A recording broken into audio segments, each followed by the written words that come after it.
Bienvenue dans Lost in the Cornfield, une histoire réconfortante de guérison et de deuxième chance. Suivez le voyage de Melissa Porter alors qu'elle déménage à contre-cœur dans une petite ville uniquement pour trouver un amour inattendu. Avec Samuel Hayes, un fermier en deuil qui se cache du monde. Leur histoire nous rappelle que parfois se perdre est le seul moyen de trouver où vous appartenez vraiment. Avant de commencer cette histoire, commentez ci-dessous d'où vous regardez. Le bus de la ville s'est arrêté avec un cri à la gare poussiéreuse de Cedar Grove, une ville si petite qu'elle est à peine apparue sur la plupart des cartes. Melissa Porter a serré son sac à dos à sa poitrine, son cœur battant en se déplaçant sur le trottoir fissuré. À 24 ans, avec ses cheveux noirs tirés dans une queue de cheval désordonnée et des cercles sombres sous ses yeux, elle avait l'air fatiguée au-delà de ses années. « C'est ça », a déclaré Helen Porter, la mère de Melissa, alors qu'elle rejoignait sa fille sur le trottoir. « Notre nouveau départ. » Melissa a forcé un sourire qui n'a pas atteint ses yeux. « Ça sent le fumier. Ça sent la nature. » a corrigé. Helen, l'uniforme de son infirmière, a soigneusement emballé dans l'une des 4 valises qu'ils avaient apportées. Et la paix, et une chance pour nous deux de guérir. Melissa n'a pas répondu. Quel était le point? Sa mère avait décidé il y a 3 semaines lorsqu'elle avait annoncé qu'il quittait Chicago. Helen avait accepté une position temporaire à la clinique médicale de Cedar Grove, le seul établissement de santé à moins de 30 milles. La violence de la ville, en particulier après que Helen ait traité 3 victimes de coups de feu en une nuit, avait été la paille finale. « Tu me remercieras », avait insisté Helen. « Votre anxiété s'améliorera loin de tout ce bruit et de cette pollution. » Maintenant, debout dans la chaleur de l'après-midi avec des insectes bourdonnant autour de sa tête, Melissa en doutait sérieusement. Leur nouvelle maison était une petite maison de location au bord de la ville. Il avait un porche avec peinture épluchante, 2 chambres avec du papier peint ancien et une cuisine avec des appareils des années 1980. L'agent immobilier l'a appelé charmant. Melissa l'a appelé déprimant. Cette nuit-là, alors qu'ils mangeaient des plats à emporter du seul restaurant de la ville, Helen a essayé de rester positif. Le directeur de la clinique semble merveilleux. Ils ont vraiment besoin de l'aide ici, un médecin pour toute la région. Et tous ceux que j'ai rencontrés ont été très sympathiques. Super, marmonna Melissa, ramassant son pain de viande. Chérie, s'il vous plaît, donnez-vous une chance. Ce n'est que pour 6 mois. Votre thérapeute a déclaré qu'un changement de paysage pourrait aider à votre anxiété.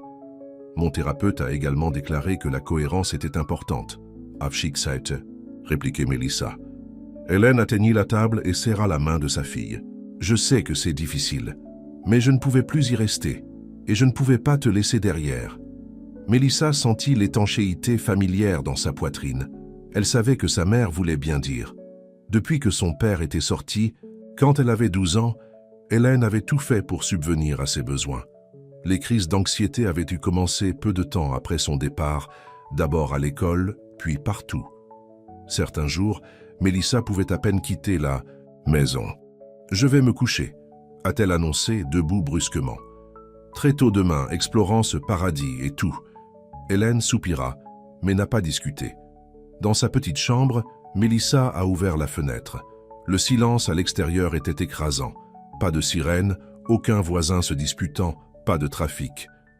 Juste des grillons et le bruissement occasionnel des arbres. Cela lui a donné l'impression qu'elle suffoçait. Elle a sorti son téléphone. Pas de texte de ses amis. Pas d'appel manqué. Ils avaient promis de rester en contact, mais elle se sentait déjà oubliée. 3 jours dans cet endroit et elle disparaissait déjà. Le lendemain matin, après une autre dispute avec sa mère, Melissa a décidé de se promener. Non pas parce qu'elle aimait la nature, mais parce que les murs de la petite maison se rapprochaient d'elle. « Prenez de l'eau », appelait Helen alors que Melissa se dirigeait vers la porte. « Et ton téléphone, et n'allez pas trop loin.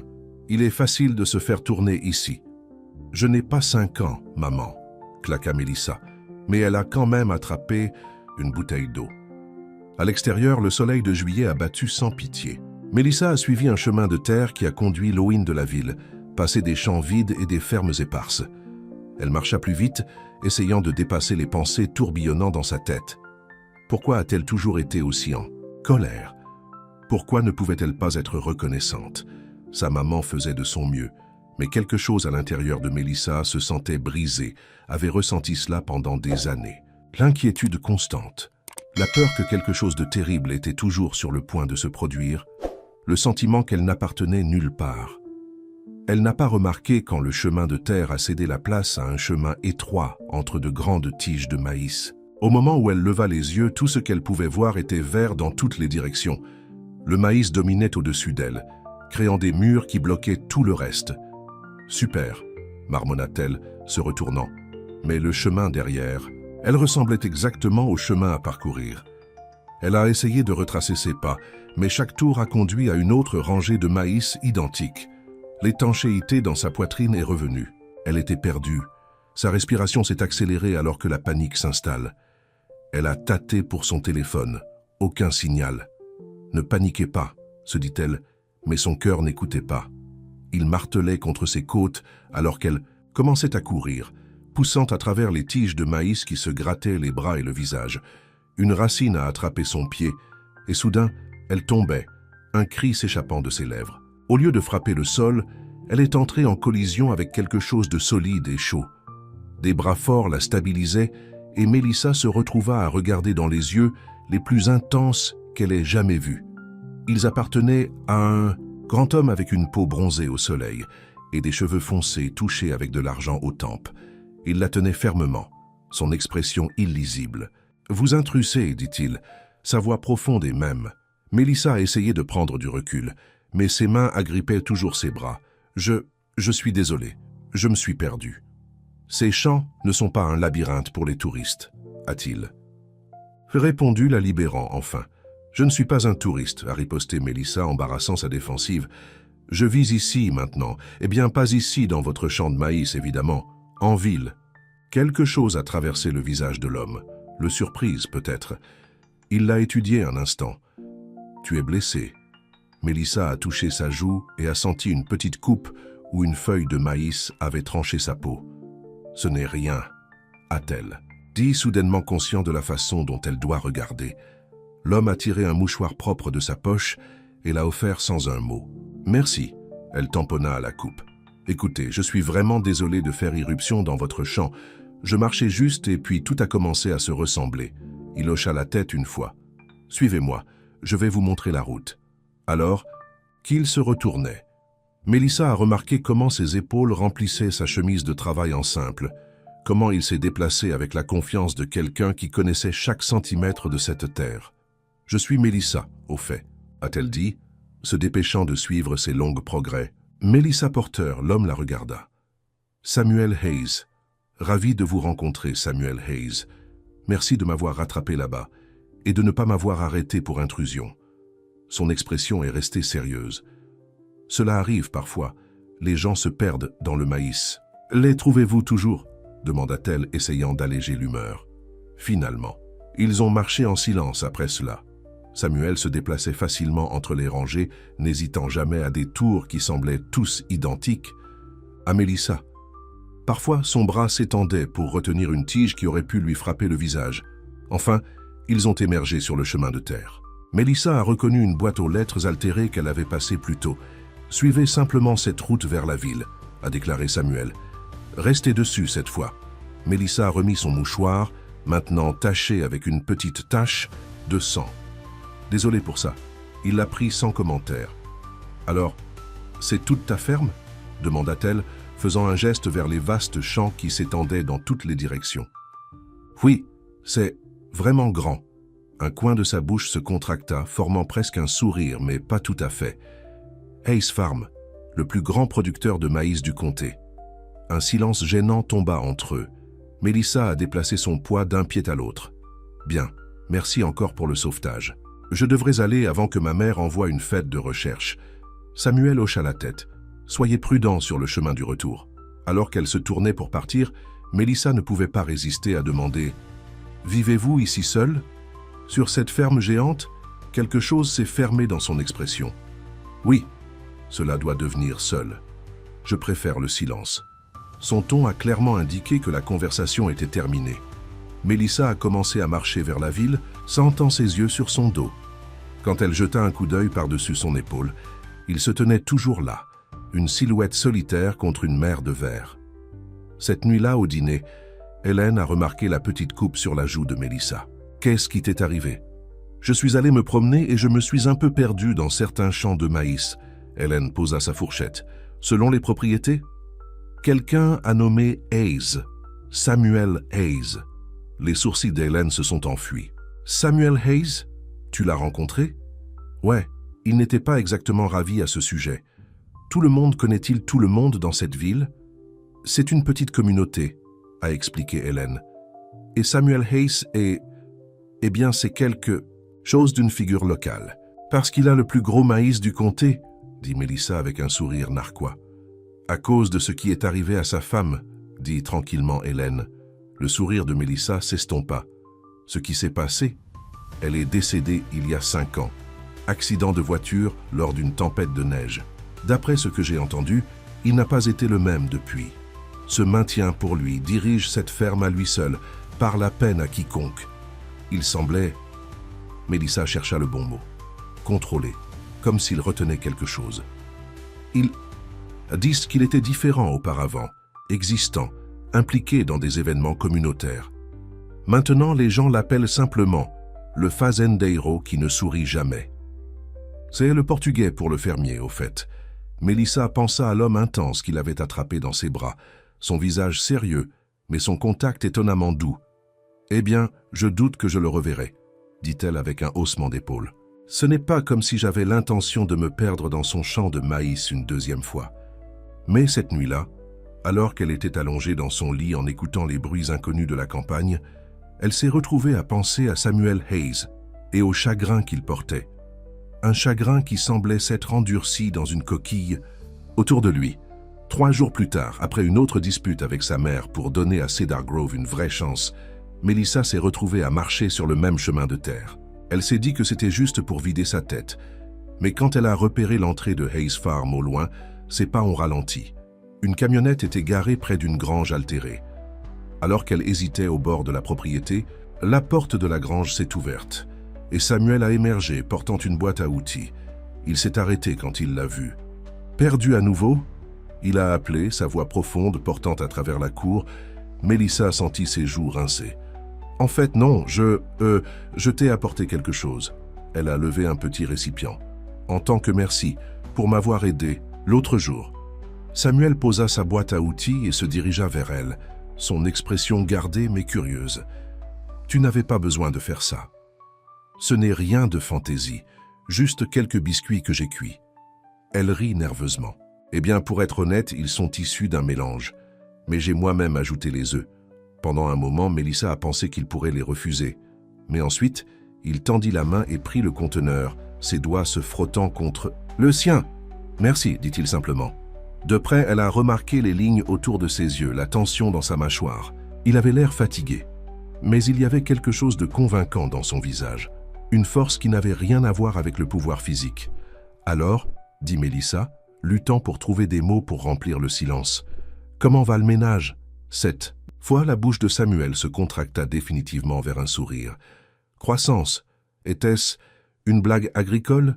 Il n'a pas répondu, mais ses yeux semblaient moins difficiles qu'auparavant. « Je devrais vous laisser retourner au travail, » a déclaré Mélissa, se sentant soudainement stupide de venir. Samuel hocha la tête, mais en se tournant pour partir, il l'a surpris en parlant. « Il y a un marché de producteurs dans la ville Tomoranger. La clinique a généralement un stand pour les contrôles de santé de base. Ma mère l'a mentionné, elle travaille. Ils ont de bonnes glaces de pêche, a-t-il ajouté, presque comme une réflexion après coup. Mélissa cligna des yeux, incertaine si c'était sa façon maladroite de faire une conversation ou quelque chose de plus. Je vais garder ça à l'esprit. Alors qu'elle s'éloignait, serrant le récipient désormais vide vers sa poitrine, Mélissa sentit un étrange flottement dans son estomac. Elle s'est dit que ce n'était rien, juste son anxiété agissant à nouveau. Mais au fond, elle savait que c'était autre chose. Quelque chose qui ressemblait dangereusement à l'espoir. Le marché des agriculteurs a rempli la place de la ville de tentes colorées et le bourdonnement de la conversation.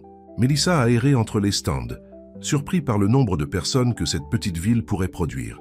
Elle était venue seule après que Hélène était partie tôt pour son quart de travail sur le stand de la clinique.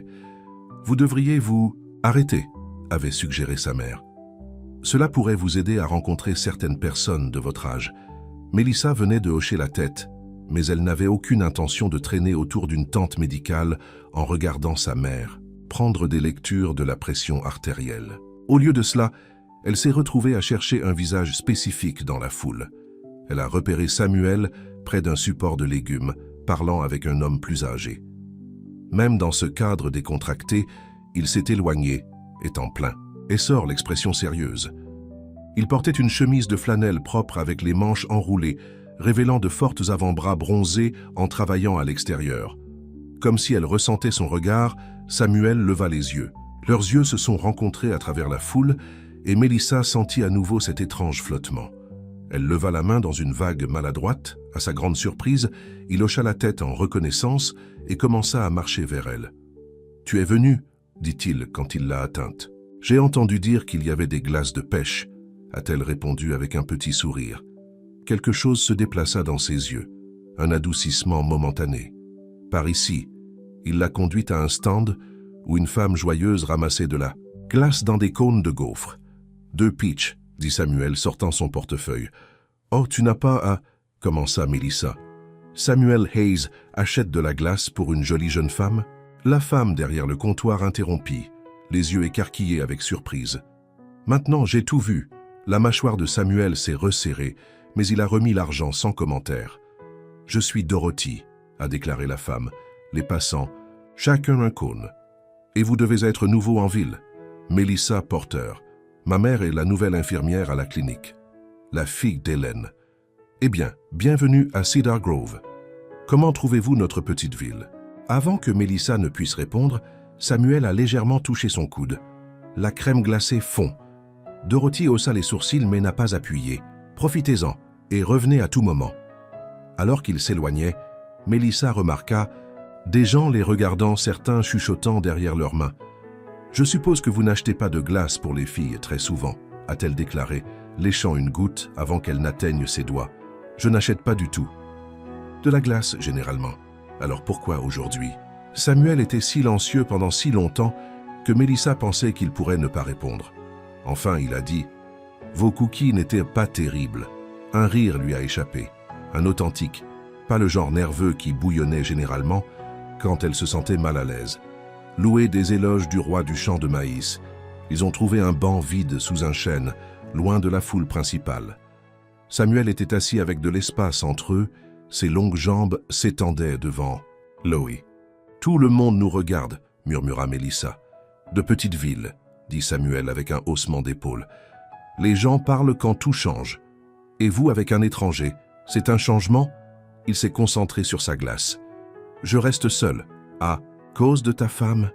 La question s'est glissée avant que Mélissa ne puisse l'arrêter. Elle l'a immédiatement regretté. « Je suis désolé, ma mère a mentionné, je n'aurais pas dû… Maria, » dit-il tranquillement. Son nom était Maria. Mélissa hocha la tête, n'osant pas en dire plus. « Il y a 5 ans, » a poursuivi Samuel. La voix basse et contrôlée. La tempête hivernale. Les routes des têtes glacées. Elle revenait de la visite de sa sœur. « Je suis vraiment désolé. » Samuel regarda le sol. « Nous étions un amoureux du lycée RTS, mariés juste après l'obtention du diplôme. Si toute notre vie avait été planifiée. » Ces paroles étaient suspendues dans l'air entre eux. Mélissa voulait tendre la main, toucher son bras dans le réconfort, mais quelque chose la retenait. « Je parle trop quand je suis nerveuse », a-t-elle admis à la place. « Et je deviens beaucoup nerveux, anxiété. Je l'ai depuis que je suis enfant. C'est en partie pourquoi maman m'a traîné ici. Elle pense que l'air country me réparera comme par magie. » Samuel la regarda alors, la regarda vraiment. « Est-ce que ça aide, être ici ?» Mélissa a considéré la question. « Je ne sais pas encore, mais cette glace est plutôt bonne. » Le fantôme d'un sourire toucha ses lèvres. C'était le préféré de Maria. Ils ont terminé leur glace dans un silence compagnon. Quand ils se tenaient pour partir, Samuel hésita. « J'ai du travail à faire au champ sud demain, » a-t-il déclaré. « Mais si tu le voulais, il y a un lac sur ma propriété. C'est calme là-bas. » Mélissa sentit son cœur sauter. « Tu m'invites à empiéter exprès cette fois ?» Cette fois, son semi-smile était un peu plus fort. « J'ai un livre que vous pourriez aimer, des stars. Maria disait que le ciel nocturne a l'air différent dans le pays. Elle avait raison à ce sujet, dit doucement Mélissa. Les étoiles ici sont écrasantes. Je pourrais vous montrer où commence le chemin vers le lac. Vers midi? J'aimerais... Ça? Alors qu'elle revenait vers la clinique pour rencontrer sa mère, Mélissa ne pouvait s'empêcher de remarquer comment sa poitrine était plus légère, l'étanchéité constante s'étant en quelque sorte relâchée. Hélène emballait l'équipement lorsque Mélissa est arrivée au stand. « Voilà, avez-vous essayé le miel local? Madame Wilson posait des questions sur vous. »« Qui est Madame Wilson? Vous l'avez rencontrée hier à l'épicerie. Cheveux gris, robe florale ?» Mélissa a vaguement rappelé une femme plus âgée qui avait commenté ses chaussures de ville. « Peut-être. » Hélène soupira. « Avez-vous au moins regardé autour de vous? Vous rencontrez quelqu'un? » « En fait, je suis tombée sur Samuel Hayes. » Les mains de sa mère se sont calmées. « Samuel Hayes vous a parlé. » « Volontairement? » Il m'a acheté de la glace. Les sourcils d'Hélène se levèrent presque jusqu'à sa racine des cheveux. « Tu plaisantes? » « Non. Et il m'a invité à voir du lac sur sa propriété demain. » Mélissa.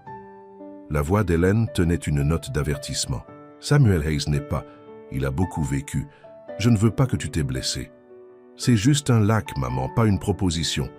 Je suis sérieux. Il est fermé depuis des années. Personne ne le voit même à l'église. » Mélissa a ressenti une étincelle d'irritation. Peut-être qu'il est seul. Quelqu'un a-t-il déjà pensé à cela? Ou sont-ils trop occupés à bavarder sur le veuf tragique? L'expression d'Hélène s'adoucit. « Chérie, je ne veux pas que tu aimes vos espoirs. Tu n'as été ici qu'une semaine. Et je détestais toutes les minutes jusqu'à aujourd'hui, » a riposté Mélissa. « Alors peut-être que me permettez-moi d'avoir cette seule chose sans l'analyser. À mort ?» Le retour à la maison était tendu. Mélissa regarda par la fenêtre les champs qui passaient, pensant à l'invitation de Samuel et à la façon dont ses yeux s'étalaient quand il a parlé de sa femme.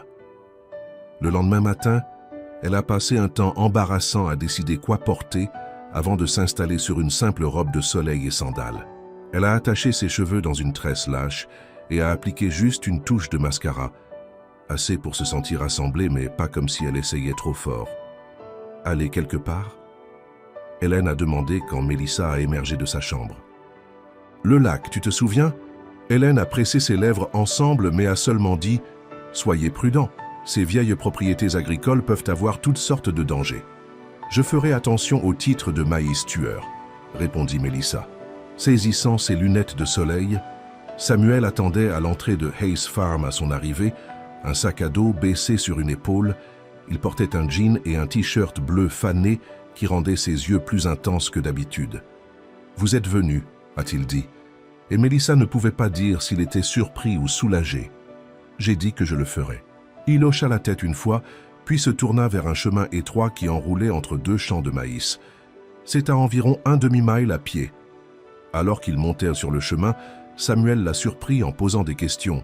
Où elle avait grandi, qui elle avait étudié à l'université, comment elle aimait jusqu'à présent Cedar Grove. Ces questions étaient directes, parfois presque francs, mais il y avait un réel intérêt derrière eux. Mélissa s'est retrouvée à lui parler de son diplôme de journalisme, de sa lutte pour trouver du travail à Chicago, de l'abandon de son père et même de ses crises d'anxiété.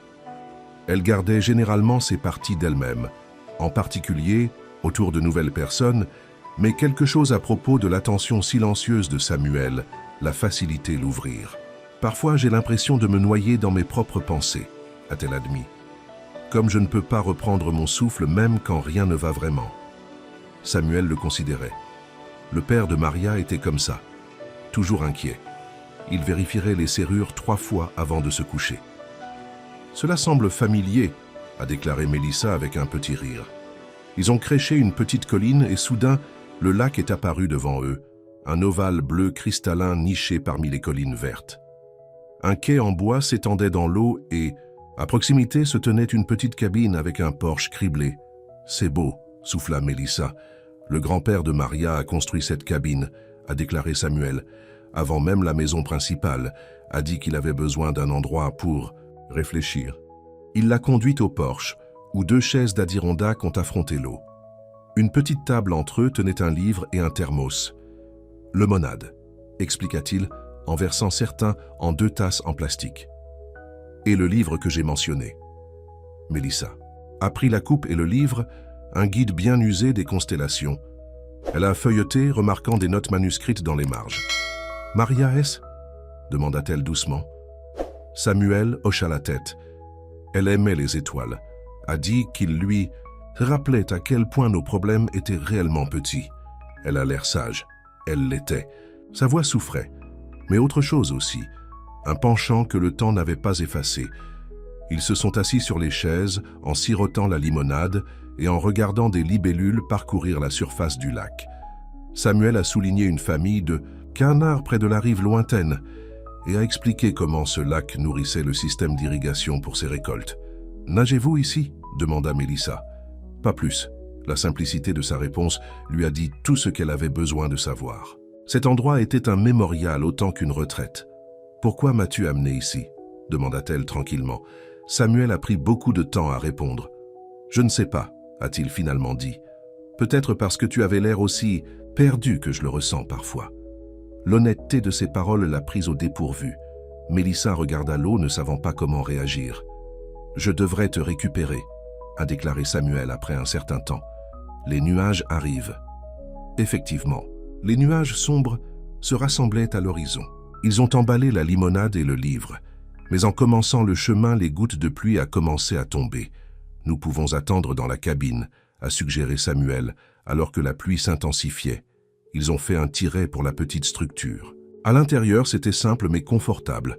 Une petite kitchenette, un salon avec une cheminée en pierre et une porte qui a vraisemblablement conduit à une chambre. Samuel s'est occupé de la construction d'un incendie, tandis que Mélissa se serrait dans ses bras, refroidie soudainement par ses vêtements humides. « Ici » dit-il, tirant une chemise en flanelle d'un crochet près de la porte. Tu tremblais. La chemise sentait le savon et le pain, comme lui.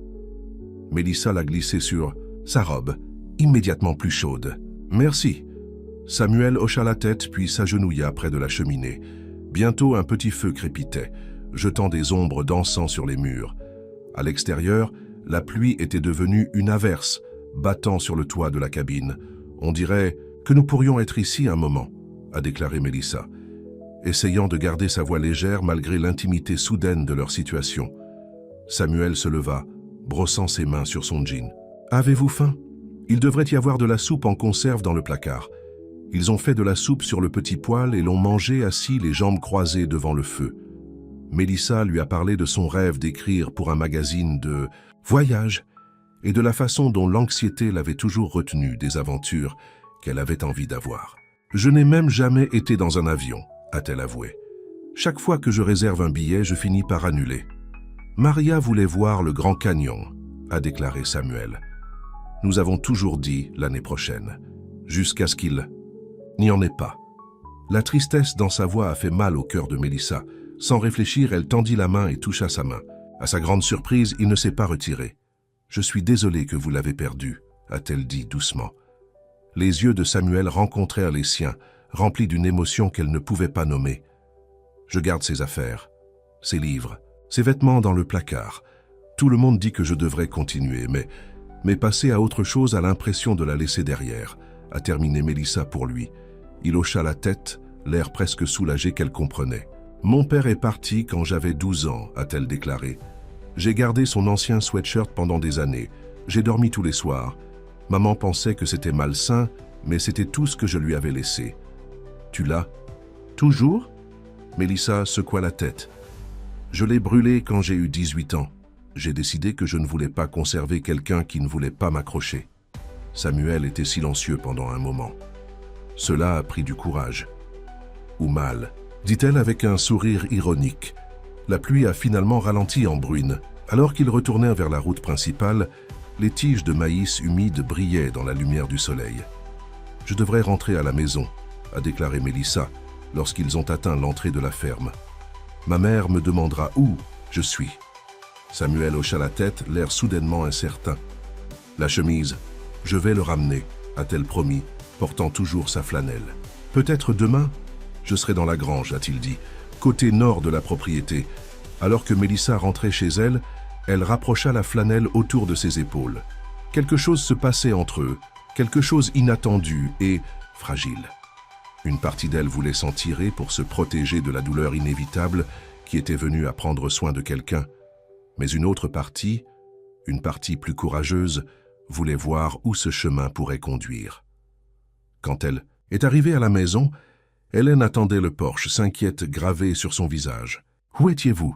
J'ai appelé 3 fois. » Mélissa a tiré son téléphone de sa poche et a vu les appels manqués. « Désolé, j'étais au lac Samuel. Il n'y a pas de signal là-bas. » Les yeux d'Hélène se plissèrent alors qu'elle prenait la chemise de flanelle surdimensionnée. « Mélissa, qu'est-ce que tu fais ? Cet homme porte suffisamment de bagages pour couler un navire. Peut-être que j'ai aussi des bagages, » a riposté Mélissa. « Tu le connais à peine. » « J'en sais assez. » Mélissa passa devant sa mère dans la maison. « Il n'est pas prêt, » appela Hélène après elle. « Tout le monde en ville sait qu'il est toujours en deuil. » Mélissa se tourna soudainement en colère. « Avez-vous déjà pensé que peut-être que tout le monde en ville devrait s'occuper de ses propres affaires? Que Samuel a peut-être besoin de quelqu'un qui ne le regarde pas et ne voyait pas la tragédie ?» L'expression d'Hélène s'adoucit. « Oh, chérie, vous avez toujours essayé de réparer les choses brisées, mais parfois les gens ne veulent pas être réparés. »« Je n'essaye pas de le réparer, » a insisté Mélissa, bien qu'une partie d'elle se demandait si c'était vrai. Cette nuit-là, alors qu'elle était allongée dans son lit avec la flanelle de Samuel pliée soigneusement sur sa table de nuit, Mélissa regarda le plafond et se demanda ce qu'elle cherchait vraiment chez cet homme étrange et calme. Était-ce juste le défi de franchir ses murs, ou était-ce la reconnaissance, une âme blessée en reconnaissant une autre? Quoi qu'il en soit, elle savait qu'elle reviendrait à Hayes Farm demain, et la pensée la fait sourire dans l'obscurité. Les jours d'été ont commencé à se brouiller pour Mélissa. Chaque matin, elle aidait sa mère autour de la maison, puis trouvait une excuse pour visiter Hayes Farm. Parfois, elle apportait le déjeuner, les sandwichs ou la salade de pâtes maison. D'autres fois, elle vient de se présenter avec un livre ou une question qui aurait pu attendre. Samuel n'a jamais semblé surpris de la voir. Il en pose, quelle que soit la tâche agricole, l'occupait. Rééquipement des équipements, vérifier des cultures, organiser des expéditions et lui donner toute son attention. Tu n'as pas de meilleure chose à faire que de traîner dans une vieille ferme poussiéreuse? Il a demandé un après-midi alors qu'ils étaient assis sur le porche de la ferme principale, buvant du thé glacé. Pas vraiment, a admis Mélissa. Maman est toujours à la clinique, et il s'avère qu'il n'y a pas beaucoup de possibilités d'emploi pour les journalistes à Cedar Vagabonde. Vous pouvez écrire pour le journal local, a suggéré Samuel. La Gazette de Cedar Grove sort chaque semaine. Mary Thompson le gère seule depuis la mort de son mari. Mélissa le regarda avec surprise. Comment savez-vous cela? Une faible couleur rose dans les joues de Samuel. J'ai demandé autour. Vous avez posé des questions sur les opportunités d'emploi pour moi? Elle ne pouvait pas garder le plaisir de sa voix. Samuel haussa les épaules, mais les coins de sa bouche se sont légèrement tournés. Cela semblait être quelque chose que vous voudrez peut-être savoir. Le lendemain, Mélissa a visité le petit bureau de la Gazette de Cedar Grove. Mary Thompson, une femme brutale dans la soixantaine, leva les yeux d'un ordinateur ancien lorsque la cloche au-dessus de la porte se jingua. « Eh bien, bonjour. Tu dois être la fille d'Hélène Porter. Je suis Mary. » Elle se leva, tendant une main. « Qu'est-ce qui vous amène à notre petit papier? » « En fait, je me demandais si vous pourriez avoir besoin d'aide, » a déclaré Mélissa. « J'ai un diplôme de journalisme et j'ai entendu dire que vous aviez dirigé les choses seule. » Les sourcils de Mary se sont enfuis. « Samuel Hayes vous a dit ça, n'est-ce pas? » Mélissa cligna des yeux de surprise. « Comment saviez-vous » Mary gloussa. « Petite ville, Honey. Les nouvelles voyagent plus vite qu'Internet ici, surtout quand cela implique que Samuel Hayes parle à quelqu'un. » À la fin de la visite, Mélissa avait un emploi à temps partiel couvrant des événements locaux et aidant à la mise en page. Le salaire était minime, mais cela lui donnait un sens de l'objectif qu'elle avait disparu. Quand elle en a parlé à Samuel ce soir-là, assise sur le quai du lac, son visage a montré plus d'émotion qu'elle n'avait jamais vu de lui. Un plaisir de génération qui a frappé les coins de ses yeux. « Vous serez bon dans ce domaine, » dit-il simplement. « Comment savez-vous ? » « Vous remarquez des choses, détails.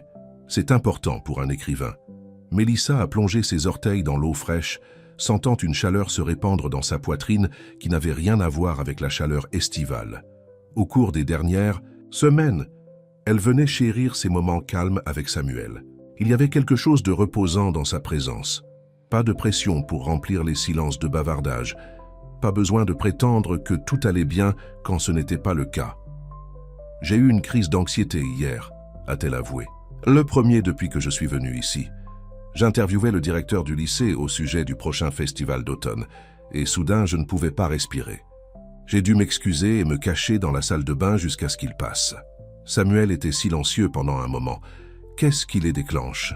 Parfois, rien de spécifique. D'autres fois, c'est la pression que je me mets. Peur d'échouer, je suppose. Elle regarda à travers l'eau. J'ai passé toute ma vie à me sentir comme si je ne suis pas suffisant, pas assez courageuse, pas assez talentueuse, pas quoi que ce soit. Assez. Tu as assez, dit Samuel, sa voix si basse qu'elle ne l'a presque pas entendue.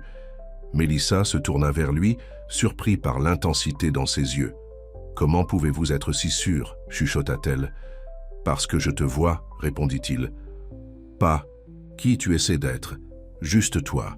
Quelque chose s'est déplacé entre eux à ce moment-là, une barrière tombant. Mélissa sentit des larmes couler vers ses yeux, inattendues et importunes. « Désolée, dit-elle, les essuyant rapidement. Je ne sais pas pourquoi je pleure. » Samuel tendit la main lentement, comme si elle lui donnait le temps de s'éloigner, et a brossé une larme de sa joue avec son pouce. Le toucher était doux, presque respectueux. « Parfois, dit-il tranquillement, les larmes ne sont que la vérité qui trouve son chemin. » Cette nuit-là, Mélissa ne pouvait pas dormir. Elle a continué à rejouer le moment près du lac. La sensation de la main de Samuel contre sa joue, le regard dans ses yeux qui semblait voir directement à travers ses défenses. Tombait-elle pour lui? La pensée l'a à la fois ravie et terrifiée. Samuel Hayes n'était pas un homme facile à aimer. Son chagrin était toujours une présence tangible, se montrant dans la façon dont il se rendait parfois silencieux à mi-conversation, ses yeux fixés sur quelque chose qu'il pouvait voir. Pourtant, il y avait plus pour lui que sa douleur. Il y avait de la gentillesse dans la façon dont il s'assurait toujours qu'elle avait de l'eau les jours chauds, la force de la façon dont il portait le poids de la gestion de la ferme seul et de l'humour dans son rare mais délicieux presque smile. Le lendemain, Mary a assigné Mélissa à couvrir la rénovation du plus ancien bâtiment de Cedar Grove, le Granary Hayes. Il a été construit par l'arrière-grand-père de Samuel, a expliqué Mary. La Town Historical Society en fait un musée. Samuel a fait don du bâtiment le mois dernier, la première chose publique qu'il a faite depuis des années. Au grenier, Mélissa a trouvé un petit groupe de bénévoles nettoyant et cataloguant les anciens outils agricoles. Elle a pris des notes et des photos, posant des questions sur l'histoire du bâtiment. Personne n'a mentionné Samuel, bien qu'elle ait pris quelques coups de regard curieux lorsqu'elle s'est présentée. Alors qu'elle se préparait à partir, un homme plus âgé, avec une peau battante par les intempéries, s'approchait d'elle. « Tu es la fille qui a passé du temps avec Samuel », a-t-il dit sans préambule.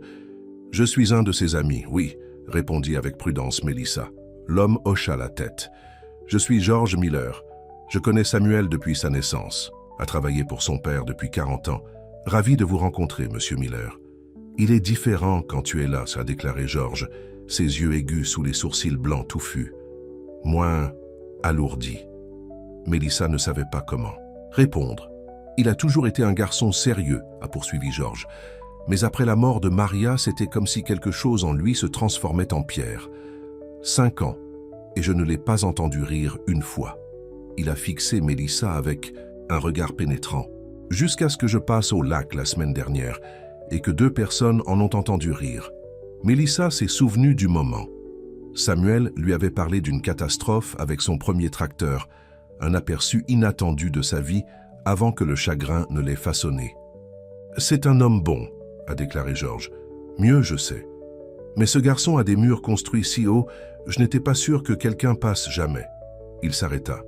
« Soyez patient avec lui. » Plus tard dans l'après-midi, Mélissa s'est dirigée vers Hayes Farm avec son carnet plein de questions sur le grenier.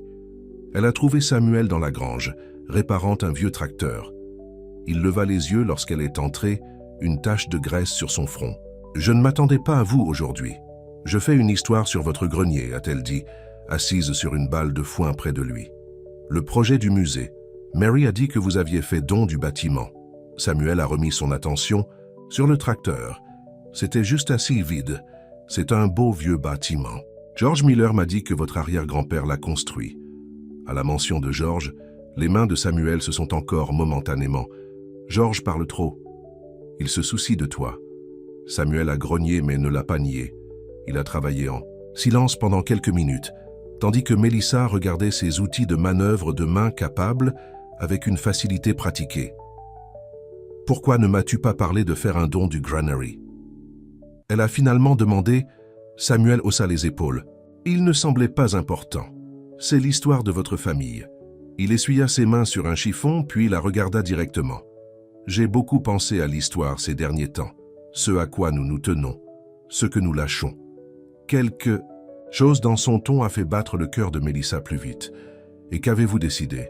Que certaines choses devraient être préservées, comme le grenier. Mais d'autres, hésita-t-il, cherchant des mots, d'autres doivent être vécues différemment, non enfermées. Il se leva et se dirigea vers une étagère poussiéreuse à l'arrière de la grange. Derrière une pile de vieux manuels, il a récupéré une petite boîte en bois. C'était celui de Maria, a-t-il dit, revenant à s'asseoir à côté de Melissa sur la balle de foin. Sa boîte à bijoux, il l'ouvrit soigneusement.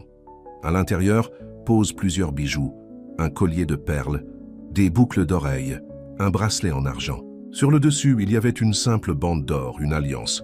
J'ai tout gardé exactement en le quittant, a déclaré Samuel, la voix bas. Ses vêtements dans le placard, ses livres sur les étagères, son shampoing sous la douche. Il a touché doucement la bague de mariage. Même cela. Melissa retenait son souffle, ressentant l'importance de ce moment.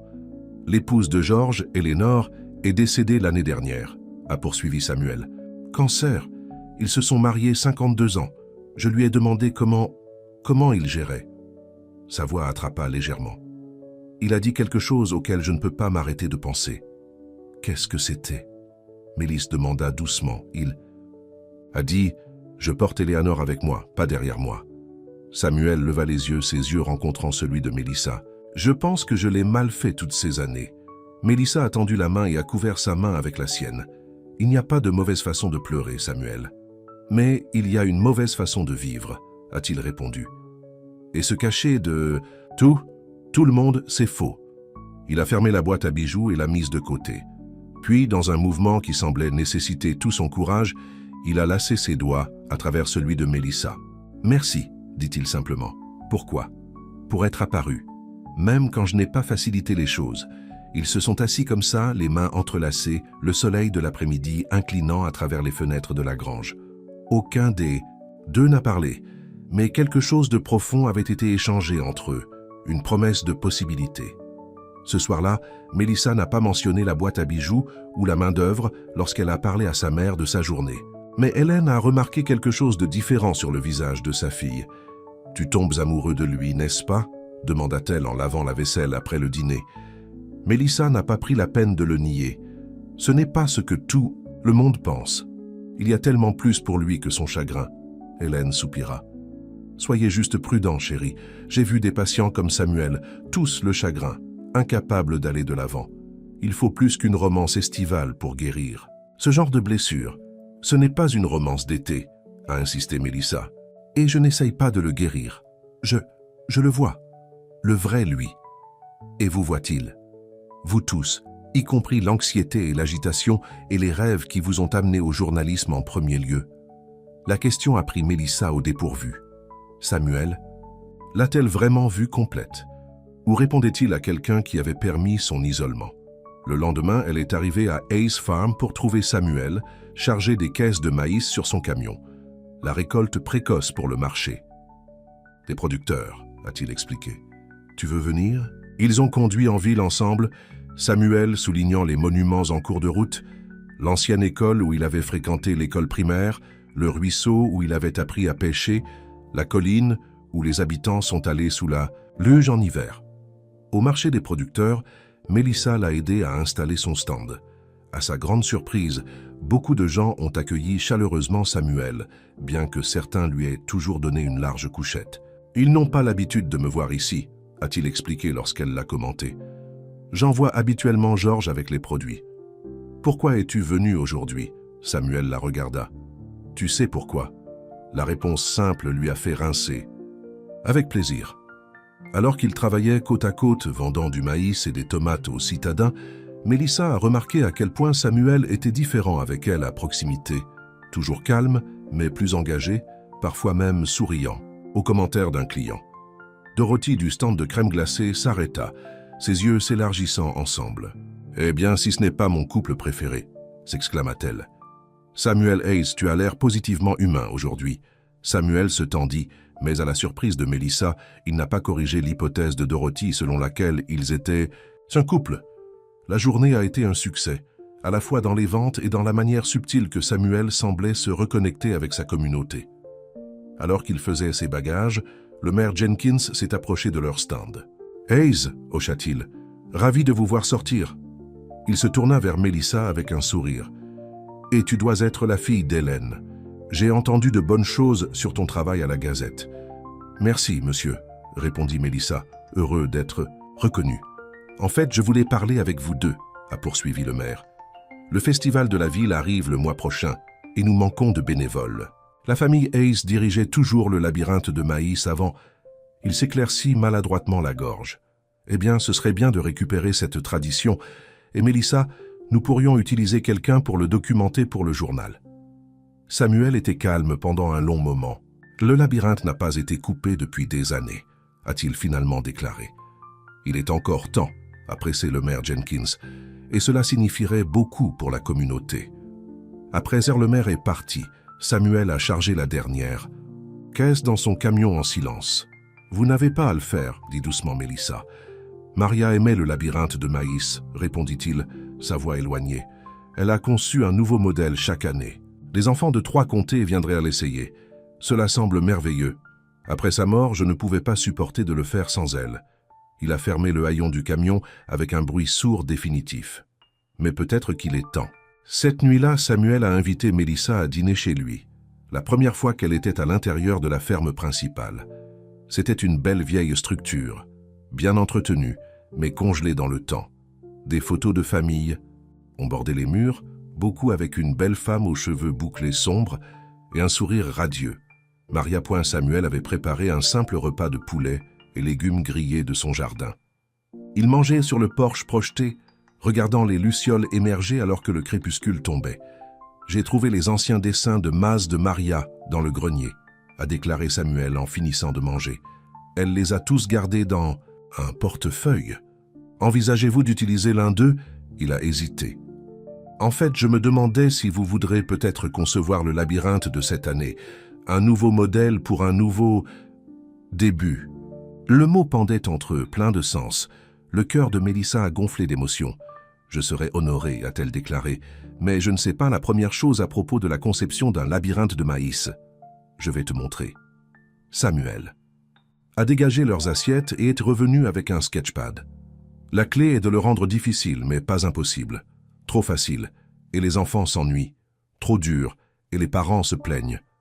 Ils ont passé la soirée à la table de la cuisine. En réduisant des idées, Samuel était plus animé que Mélissa ne l'avait jamais vu, expliquant les aspects techniques de la coupe des chemins à travers des tiges de maïs matures. Alors que la nuit a grandi tard, Mélissa s'est rendue compte avec un début qu'elle avait passé des heures sans une seule pensée anxieuse. Être avec Samuel, axé sur la création de quelque chose ensemble, avait calmé la voix agitée dans sa tête qui lui remet en question chaque mouvement. « Je devrais rentrer à la maison, » a-t-elle, dit à contre-cœur. « Maman se demandera où je suis. » Samuel l'a franchi à la porte, l'air soudain incertain. « Mélissa, il y a quelque chose que je voulais te demander. » Son cœur sauta. « Oui, sais-tu » Il s'arrêta, prit une respiration et recommença. « Le festival de la ville. Allez-vous avec moi? Pas seulement pour travailler le labyrinthe, mais ensemble, comme mon rendez-vous. » Le mot « date » sonnait étranger venant de lui, presque maladroitement maladroit. « J'adorerais, » dit-elle doucement. Samuel se rapprocha, les yeux posant une question. Mélissa a incliné son visage en réponse. Lentement, lui donnant toutes les chances de se retirer, il baissa la tête et se brossa les lèvres contre les siennes. Un baiser si doux qu'il était à peine là, mais cela a envoyé de l'électricité à travers elle. Quand ils se sont séparés, Samuel reposa son front contre le sien. « Je n'ai jamais pensé que je me sentirais à nouveau, murmura-t-il. Effrayé, elle a demandé. Terrifié, a-t-il admis, mais aussi vivant. Mélissa est rentrée chez elle dans une étourdie, ses lèvres picotement. Elle savait qu'ils avaient franchi un seuil, un qui conduirait à quelque chose de beau, soit quelque chose de déchirant. Mais pour la première fois de sa vie, elle était prête à risquer la douleur pour la possibilité de joie. Quand elle est arrivée à la maison, elle a trouvé sa mère assise sur le swing du porche, le visage dans la lueur de la lumière du porche. « Maman, qu'est-ce qui ne va pas ?» Hélène lui a tendu le téléphone à Mélissa. « Ton père a appelé, il est en ville, veut te voir demain. » Le monde semblait s'incliner sous les pieds de Mélissa. Son père, l'homme qui les avait abandonnés il y a 12 ans, était ici à Cedar Grove. Le bonheur sur lequel elle flottait s'est évaporé soudainement, remplacé par un nœud d'anxiété qui se tordit dans son estomac. « Pourquoi maintenant ?» chuchota-t-elle. « Après tout ce temps, pourquoi maintenant ?» Hélène secoua la tête, sa propre douleur évidente. « Il a dit qu'il essayait de nous trouver, qu'il a des choses qu'il a besoin pour vous dire. » Mélissa a coulé sur le swing à côté de sa mère, son esprit courant. Juste au moment où elle avait trouvé un bonheur fragile avec Samuel, juste au moment où elle commençait à avoir l'impression d'appartenir quelque part. Le passé était revenu en arrière pour lui rappeler toutes ses insécurités. « Vous n'avez pas à le voir, » dit Hélène en lui prenant la main. « Après ce qu'il a fait, tu ne lui dois rien. » Mais au fond, Mélissa savait qu'elle irait. Il y avait des questions qu'elle portait depuis 12 ans. Des questions que seul son père pouvait répondre. Et peut-être, obtenir enfin ces réponses était la dernière pièce dont elle avait besoin pour vraiment aller de l'avant. « Je vais le voir, dit-elle finalement.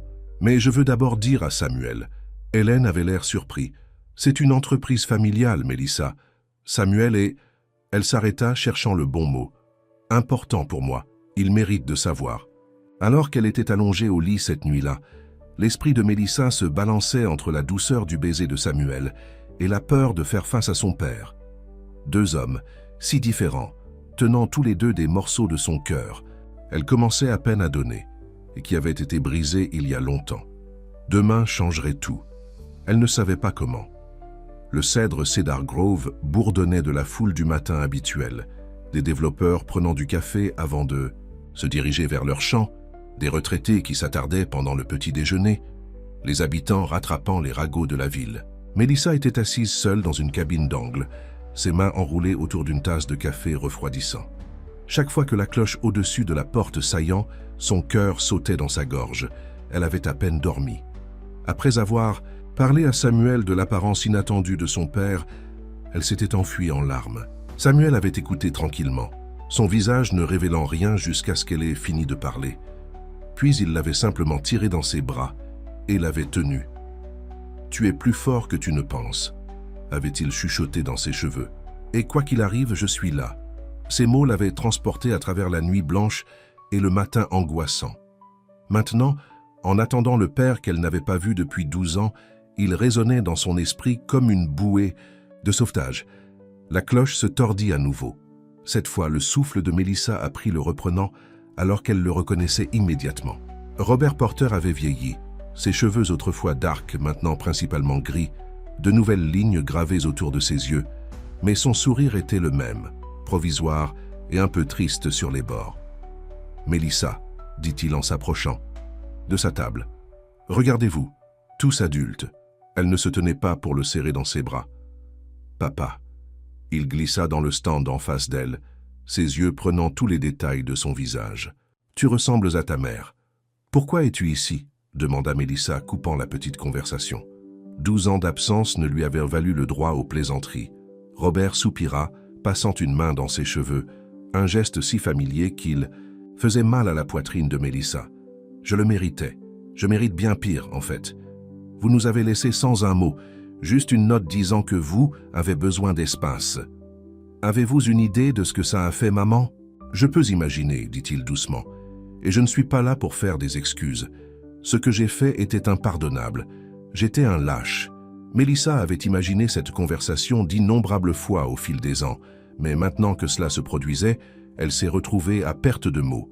Les accusations et les questions répétées se sont évaporées, ne laissant qu'une blessure brute. « J'ai eu une panne », a poursuivi Robert quand elle ne parlait pas. « La dépression, même si je ne l'ai pas reconnue alors, je me suis convaincu que vous et votre mère seriez mieux sans moi, que j'étais un fardeau, un échec. Il baissa les yeux sur ses mains. J'avais tort, tellement mal. Mais au moment où j'ai obtenu de l'aide, j'ai pris des médicaments, j'ai eu la tête droite. Des mois étaient repassés. J'avais trop honte pour revenir. Alors, à la place, tu es resté à l'écart pendant 12 ans. La voix de Mélissa a craqué. Vous avez tout manqué. Mon diplôme d'études secondaires, collège, tout. Je sais. Les yeux de Robert se remplissirent de larmes. J'ai tellement manqué que je ne pourrai jamais revenir. Mais il y a 2 ans, j'ai commencé à vous chercher tous les deux. Ta mère avait changé son nom en son nom de jeune fille, a déménagé plusieurs fois. Cela a pris un certain temps. Que voulez-vous de nous maintenant? Rien que je mérite, dit-il simplement. Juste une chance de s'excuser, expliquer, pour voir si tes voici toute possibilité aussi petite qu'un jour vous pourriez me pardonner. Mélissa a étudié le visage de son père. Elle a vu des remords là-bas, authentiques et profondes. Mais elle a également vu l'homme qui avait abandonné sa famille, qui avait laissé une fillette de 12 ans se demandant ce qu'elle avait fait de mal, pourquoi elle n'avait pas été assez pour le faire rester. Je ne sais pas si je peux te pardonner, a-t-elle dit honnêtement, mais j'écoute. Au cours de l'heure suivante, Robert lui a tout dit, sa lutte contre la dépression non diagnostiquée, les pressions financières qui l'avaient submergé, la honte qui l'avait éloigné, et enfin, la thérapie qui l'avait aidé à comprendre les dommages qu'il avait causés. Il a montré ses photos de son demi-frère, un garçon de 10 ans nommé James de son 2e mariage. « Votre belle-mère, c'est tout », a-t-il déclaré. « C'est elle qui m'a poussé à vous trouver, à essayer de faire amende honorable. Elle dit que James devrait connaître sa grande sœur. L'idée d'avoir un frère qu'elle n'avait jamais rencontré, était surréaliste. Mélissa a senti des larmes coulant, un mélange complexe de colère, de chagrin et quelque chose d'inattendu. La curiosité. « Je ne demande pas le pardon immédiat », a déclaré Robert doucement. « Juste pour avoir une chance d'être à nouveau dans votre vie, à tous les termes que vous vous installez. Tu m'as manqué, Mélissa, chaque jour. » Quand ils se sont finalement séparés, Mélissa se dirigea vers le nombre numérique vers sa voiture. Elle s'assit derrière le volant, ne commençant pas le moteur, laissant les larmes venir librement. Elle ne lui avait pas pardonné, pas encore, mais une porte s'était ouverte qu'elle pensait être en permanence. Presque sans décision consciente, elle s'est rendue à Hayes Farm. Elle avait besoin de voir Samuel, ressentir la solide assurance de sa présence. Elle l'a trouvé dans le champ de maïs, marquant les chemins du labyrinthe en fonction du design qu'ils avaient créé ensemble. Il leva les yeux tandis que sa voiture s'approchait, son visage s'éclaircissant avant d'enregistrer ses joues tachées de larmes. « Ce qui s'est passé ?» demanda-t-il, laissant tomber ses outils et se diriger vers elle.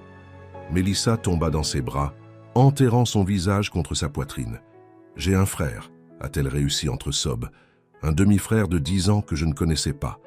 Samuel la tenait étroitement, sa main caressant ses cheveux en lui disant tout. Les explications de son père, ses sentiments conflictuels, le petit garçon sur les photos qui avait les yeux. « Que dois-je faire ?» Elle a demandé quand elle avait fini. Une partie de moi veut lui dire d'aller en enfer, mais une autre partie veut avoir une chance de connaître votre frère, termina Samuel pour elle, et peut-être pour comprendre ton père. Mélissa hocha la tête contre sa poitrine. Est-ce fou après ce qu'il a fait? Samuel était silencieux pendant un moment, sa main se déplaçant toujours de manière apaisante dans ses cheveux. Quand Maria est décédée, a-t-il finalement dit, j'étais en colère contre tout le monde, Dieu, les médecins, même elle, pour avoir conduit dans cette tempête. J'ai construit des murs pour garder cette colère à l'intérieur, pour me protéger de la blessure à nouveau comme ça. Il a incliné son visage pour rencontrer ses yeux. Mais la colère est une prison, Mélissa. Cela vous maintient enfermé dans le passé, revivant la même douleur encore et encore. Comment l'avez-vous passé? Un petit sourire toucha ses lèvres. Une fille de la ville obstinée s'est perdue dans mon champ de maïs. Malgré tout, Mélissa a ri à travers ses larmes. Samuel les essuya doucement avec son pouce. « Je ne dis pas que vous devriez lui pardonner tout de suite ou jamais, a-t-il poursuivi. C'est votre choix. Mais ne laissez pas la colère vous priver d'une chance de connaître votre frère ou de comprendre pourquoi votre père a fait ce qu'il a fait. Quand êtes-vous devenu si sage? demanda-t-elle, se penchant dans son contact. J'ai eu beaucoup de temps pour réfléchir, a-t-il simplement dit. Trop, probablement. Ils ont passé le reste de l'après-midi à travailler ensemble sur le labyrinthe, le travail physique aidant Melissa à traiter ses émotions. Alors que le soleil commençait à se coucher, Samuel l'a marché jusqu'à sa voiture. « Veux-tu le revoir ?» il a demandé. « Il reste en ville pendant une semaine », a répondu Melissa.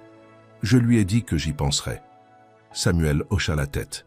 « Quoi que vous décidiez, je suis là. » Ces mots, répétés de la veille, enroulaient autour de son cœur comme une promesse. Debout sur la pointe des pieds, elle l'embrassa, pas une brosse douce de lèvres comme leur premier baiser, mais quelque chose de plus profond, une confirmation que, quelles que soient les tempêtes, ils les résumeraient ensemble. Les prochains jours se sont écoulés dans un flou. Melissa s'est lancée au travail à la Gazette, écrivant un long métrage sur le prochain festival de la ville. Le soir, elle a aidé Samuel à préparer le labyrinthe de maïs qui prenait forme exactement tel qu'il l'avait conçu. Un motif complexe qui, d'en haut, formait deux mains se montant vers l'autre. Elle n'avait pas contacté son père, même si elle savait qu'il était toujours en ville. Hélène avait accepté de le rencontrer une fois, brièvement, mais était revenue de la rencontre serrée et émotionnelle. Il semble différent, était tout ce qu'elle dirait. Plus présent. 4 jours après leur réunion de restaurant, Melissa était au bureau de Gazette lorsque Mary Thompson se précipita, son visage rougi d'excitation. « Vous ne croirez jamais qui vient d'acheter l'ancienne propriété Wilson », a-t-elle annoncé. « Votre père, il déménage à Cedar Grove. » Melissa sentit le sol s'incliner sous elle. « Quoi ? Je viens de signer les papiers ce matin. » A dit qu'il voulait être plus proche de la famille. Est-ce pourquoi il était en ville? Pour vous renouer avec vous et votre mère? Melissa marmonna quelque chose de non-engagement et s'est échappée. Aux toilettes, où elle a coulé sur le couvercle des toilettes fermées, la tête dans ses mains. Son père déménageant à Cedar Grove. Le passé et le présent sont entrés en collision d'une manière qu'elle n'avait jamais imaginée. Elle a appelé Samuel, qui a répondu sur le premier ring. « Il déménage ici », a-t-elle dit sans préambule. « Mon père, il a acheté une maison. Il y a eu une pause à l'autre bout. »« Je sais », a finalement déclaré Samuel. « Tu sais ?» Melissa a ressenti une vague de trahison. « Comment ?»« Il est venu me voir ce matin. J'ai demandé ma permission de déménager en ville, en quelque sorte. A dit qu'il ne voulait pas perturber ce que nous avons. »« Et tu ne m'as pas dit ?»« Je te le dis maintenant, » répondit calmement Samuel. « Il est parti il y a seulement 1 heure. J'allais t'appeler. » Melissa prit une profonde inspiration, forçant sa colère irrationnelle. « Qu'avez-vous dit ?» ?»« Je lui ai dit que Cedar Grove est un pays libre, et s'il voulait déménager ici pour être près de sa fille, c'est son affaire. Mais s'il vous fait à nouveau mal, il me répondra. » Malgré tout, Melissa sentit un sourire tirer sur ses lèvres. « Tu as menacé mon père ?»« Pas explicitement, » a déclaré Samuel, un soupçon d'humour dans sa voix. « Mais il a reçu le message. » Ce soir-là, Melissa s'est rendue au petit motel où son père séjournait. Ils se sont assis sur un banc à l'extérieur de sa chambre, regardant le coucher du soleil peindre le ciel, dans des tons de rose et d'or. « Alors vous déménagez ici ?» dit-elle après un long silence. Robert hocha la tête. « Si cela vous convient, je peux trouver ailleurs si c'est trop. »« C'est un pays libre », a fait écho aux paroles de Samuel. « J'ai rencontré votre Samuel aujourd'hui », a déclaré Robert avec prudence. « Semble être un homme bon. Il est. » Melissa regarda directement son père. « Il est important pour moi, très important. Je peux voir ça. » Robert hésita. « Il vous aime, vous savez. Il est écrit partout sur son visage quand il parle de vous. » Les mots ont envoyé une secousse par Melissa. Amour? Il ne s'était pas encore dit ces mots. Mais l'entendre des lèvres de son père lui a fait réaliser la vérité qu'elle dansait, depuis des semaines. « Je veux rencontrer James », a-t-elle dit brusquement en changeant le sujet. « Mon frère, pouvez-vous arranger cela ?» Le visage de Robert s'est allumé. « Oui, absolument. Il me pose des questions constamment sur vous depuis que je lui ai dit qu'il avait une grande sœur. Ils ont parlé pendant une autre heure, pas du passé cette fois, mais de l'avenir. Plan provisoire pour une visite de James et de sa mère. La maison que Robert avait achetée qui nécessitait une rénovation considérable. La petite pratique comptable qu'il espérait établir à Cedar Grove. » Lorsque Melissa est finalement rentrée chez elle, ses émotions étaient un enchevêtrement d'espoir et de méfiance. Son père était de retour dans sa vie, pour le meilleur ou pour le pire. Et maintenant, elle avait un frère à penser, un garçon de 10 ans qui partageait son sang mais était un étranger complet. Les jours précédant le festival de la ville, on volait dans un whirlwind d'activités. Le labyrinthe de maïs a été achevé, avec Samuel ajoutant des touches spéciales, des lumières de la volonté pour les visiteurs du soir, des indices cachés qui ont conduit à des prix, un petit patch de citrouille à la sortie où les enfants pouvaient sélectionner une citrouille à ramener à la maison. Mélissa a terminé son article de long métrage pour The Gazette avec l'histoire du labyrinthe de Maïs Hayes Farm et une interview avec Samuel à propos de son renouveau. Mary avait donné le placement en première page de l'histoire avec une photo de Samuel debout fièrement à l'entrée du labyrinthe. « Vous allez faire de moi une célébrité locale », avait-il grommelé quand elle lui montrait la disposition, mais elle avait attrapé le regard heureux dans ses yeux. La matinée du festival est devenue claire et nette, le premier soupçon de chute dans les airs. Mélissa s'est habillée soigneusement, dans une nouvelle robe de soleil à motif de tournesol. Un cadeau de Samuel qui était apparu à sa porte la veille avec une simple note « Pour mon soleil ». Hélène regarda la robe avec appréciation alors que Mélissa descendait. « Tu es belle, chérie. Jaune vous convient. Merci, maman. » Mélissa a tourné une fois, se sentant de façon inattendue. « Êtes-vous sûr que cela ne vous dérange pas si je vais tôt pour aider Samuel à s'installer ?»« Bien sûr que non. » Hélène sourit sciemment. « D'ailleurs, je te verrai tous les deux plus tard. » À Hayes Farm, Mélissa a trouvé Samuel sur le porche, vêtu d'un jean propre et d'une chemise boutonnée, ses cheveux encore humides de la douche. Il se leva quand il la voyait, ses yeux se réchauffant alors qu'il prenait à son apparence. « Ah, tu regardes !» Il semblait chercher des mots. « Comme l'été », Mélissa rit. « Est-ce un compliment ?»« Le plus élevé », lui a-t-il assuré, se rapprochant de l'embrasser doucement. « La robe vous convient. »« Eh bien, quelqu'un avec un très bon goût me l'a donné. » Elle redressa son col. « Vous nettoyez assez bien vous-même, Monsieur Hayes. » Ils se sont rendus ensemble au festival, le lit de camion chargé du dernier des citrouilles. La place de la ville avait été transformée du jour au lendemain. Des booths et des dons tapissant le périmètre, un kiosque à musique érigé, au centre, des bannières colorées étirées entre les lampadaires. Le maire Jenkins les a accueillis avec enthousiasme. Le fils prodigue revient. Samuel, toute la ville bourdonne sur le labyrinthe. Nous avons déjà des familles alignées pour la navette vers votre ferme. Samuel avait l'air mal à l'aise avec l'attention, mais a hoché la tête poliment. Mélissa mérite la majeure partie du crédit. Elle a conçu le modèle. Et elle a écrit une merveilleuse pièce pour la Gazette, a ajouté Mary Thompson apparaissant à côté d'eux. Déjà des appels du journal du comté demandant à le réimprimer.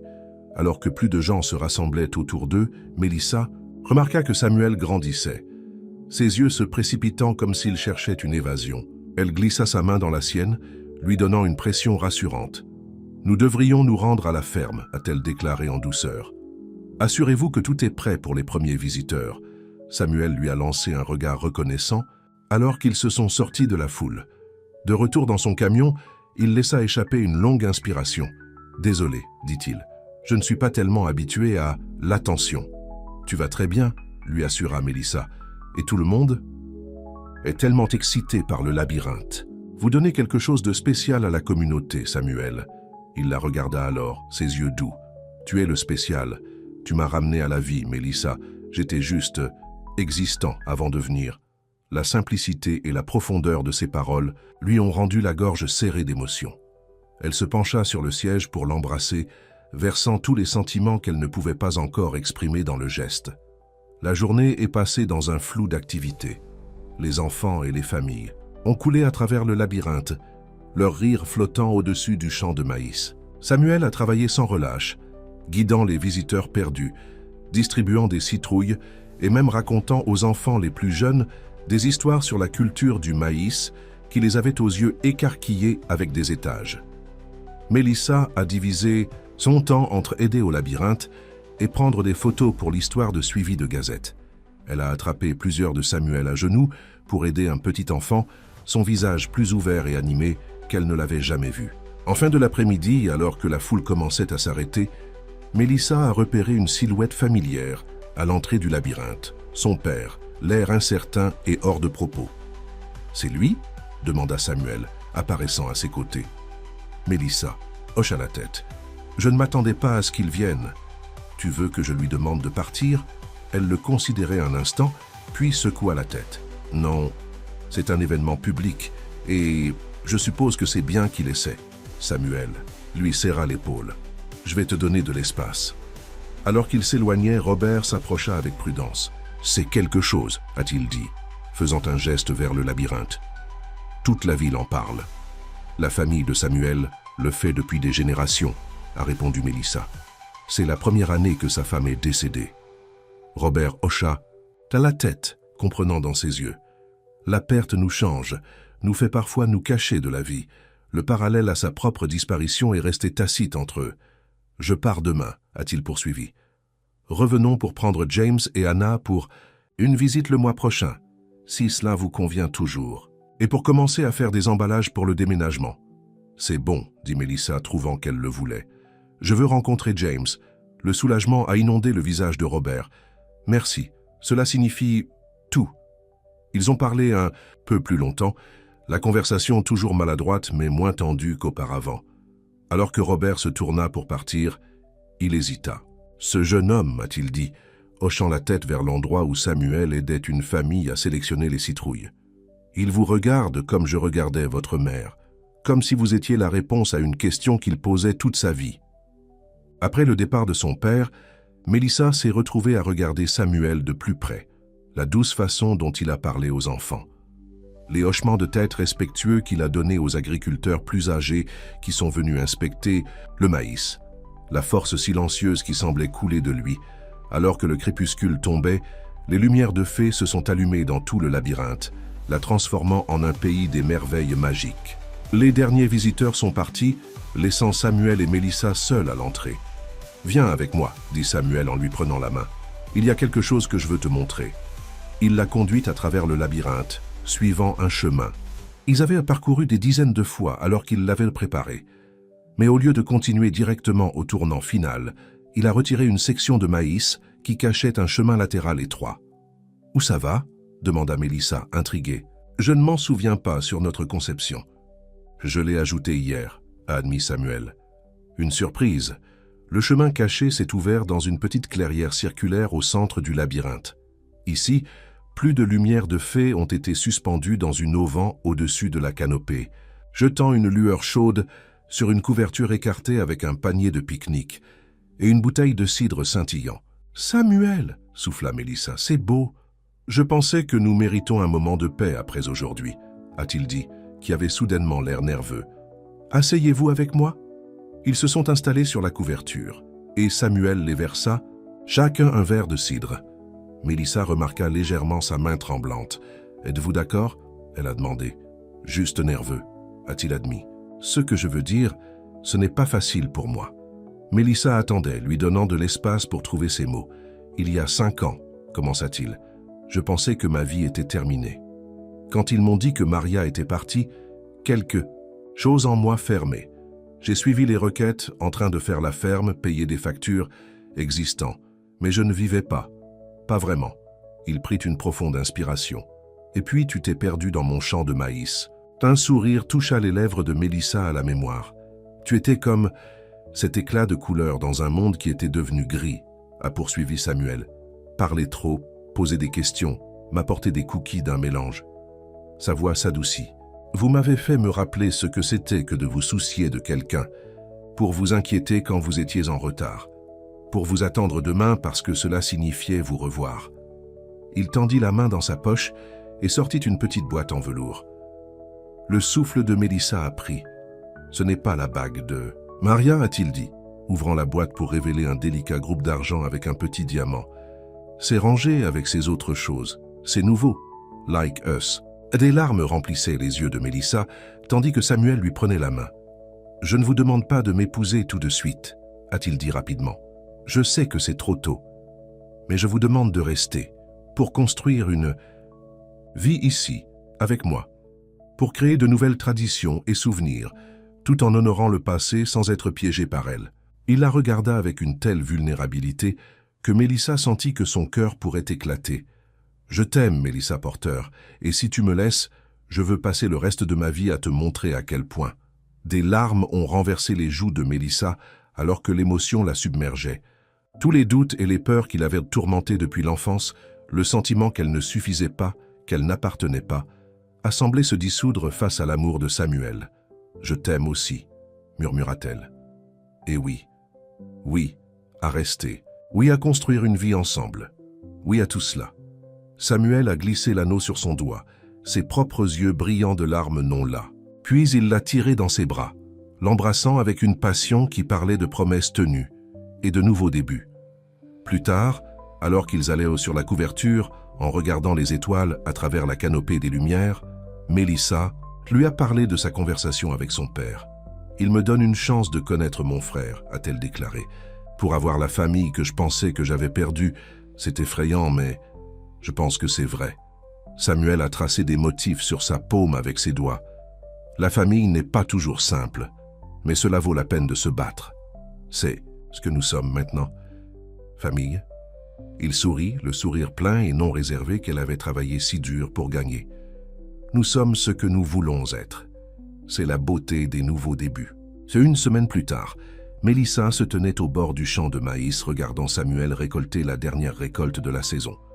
Le festival était terminé, le labyrinthe démantelé, les citrouilles ont toutes revendiquées par des enfants ravissent. L'automne était sérieusement arrivé, peignant les arbres dans des teintes ardentes de rouge et d'or.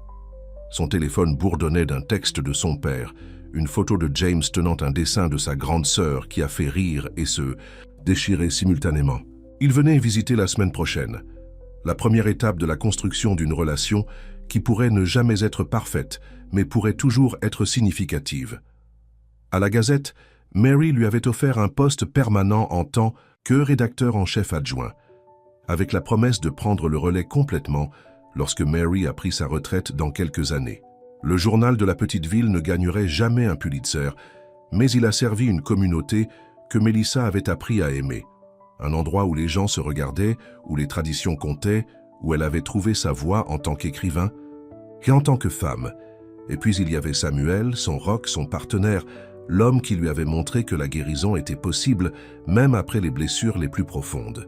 L'anneau sur son doigt a attrapé la lumière du soleil de l'après-midi, envoyant des prismes dansant à travers le sol. Samuel l'a repéré et a salué, amenant le tracteur à un arrêt au bord du champ. Il sauta et se dirigea vers elle, son visage éclairant comme il l'a toujours fait maintenant quand il l'a vue. « Terminé pour la journée ?» demanda-t-elle en la atteignant.